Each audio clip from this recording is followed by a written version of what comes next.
Student, आज मैं physics के दुनिया में ले जा रहा हूँ और वह भी वहाँ ले जा रहा हूँ जहाँ बहुत बड़ा वैज्ञानिक पहुँच चुके हैं जिनका नाम है आर्किमिडीज।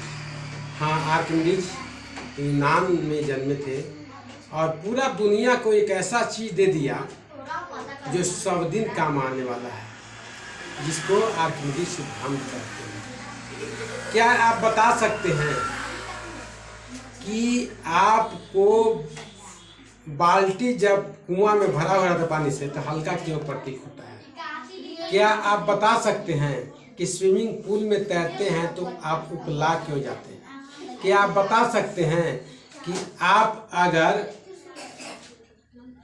बैलून उड़ाते हैं तो ऊपर कैसे चला जाता है? ये सारे प्रश्नों का जवाब हमारे आर्किमिडीज महोदय ने दिए हैं, जो बहुत आसानी से दिए हैं। एक मेंटल टेस्ट आपसे लेता हूं प्यारे दोस्तों। आप किसी नदी के किनारे से गुजर रहे हैं और गुजरते वक्त आप एक दही बेचने वाले हैं। आपके पास केवल एक घड़ा है जिसमें दही है और दूसरा चीज़ है जो आपको बॉक्स है लेकिन वाट नहीं है।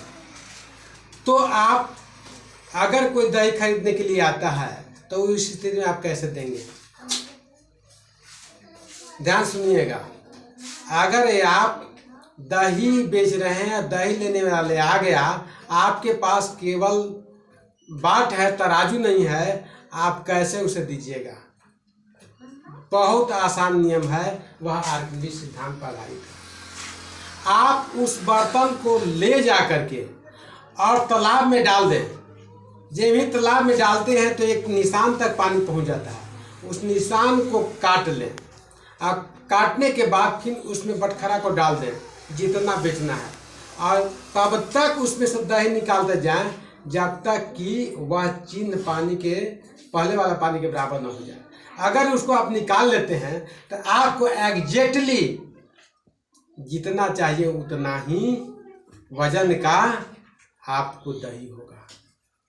तो ये सिद्धांत है आर्किमिडीज ने। क्या सिद्धांत है? कहते हैं कि जब किसी वस्तु को तरल पदार्थ में, द्रव में नहीं कह रहा हूं, तरल पदार्थ कर रहा हूं, ध्यान दीजिएगा। जब किसी वस्तु को तरल पदार्थ में डुबाया जाता है तो उसके भार में प्रत्यक्ष या अप्रत्यक्ष कमी आती जाती है। यह कमी उसके द्वारा विस्थापित तरल पदार्थ के भार के बराबर होता है। अर्थात जब किसी वस्तु को तरल पदार्थ में डुबाते हैं तो उस वस्तु के भार में कमी आती जाती है, और वह कमी जितना विस्थापित तरल पदार्थ है उसके भार के बराबर होता है।